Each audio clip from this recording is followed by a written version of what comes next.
Hey, it's Clay, and this will be a video chart on ticker symbol TEUM. We will take a look at the 30-minute time frame. Real quick, what do I mean by 30-minute in case you may be new to charts? Instead of each one of these candlesticks here representing 1 day's worth of price action, which is what you would normally see, each one represents 30 minutes. So all this here may look like several days worth of time. It's actually today's price action broken down into 30-minute time slices. I like to do this time frame. It does a good job of telling the quote-unquote story of the price, and then makes mapping out where levels of support and resistance a bit easier to see. Very nice movement today, not only from the price action perspective, but you look down here at the volume and well above average volume on the day. So a lot of eyeballs on it. So let's map out some areas of support, and then we can talk levels of resistance. First level of support is what I would call the ideal level. When we say, hey, Clay, what would make this chart look the absolute strongest going forward? And that would be if the price could stay up there above 205. Now, don't get me wrong.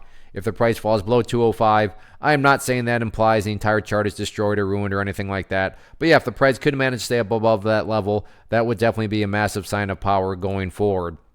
Taking a step back and looking at all this from the bigger picture point of view, that is where the purple line comes into play, the 50-period simple moving average. Keyword being moving. As time goes on, that line is going to move itself higher and higher. So a very straightforward way to gauge the health of the move.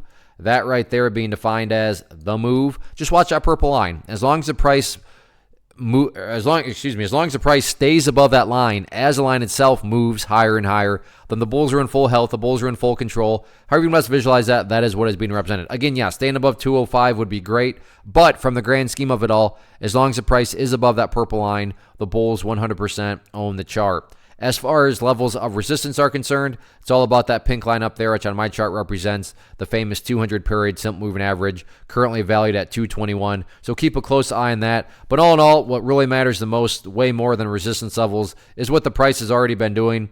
And that is this right here, just building higher bases, or if you want to picture those as stair steps. So as long as the chart continues to build stair steps in the upwards direction, then given enough time, everything else will eventually take care of itself, including breaking levels of resistance. So focus on healthy consolidations and building those higher bases, and just sit back and let the trend do its thing.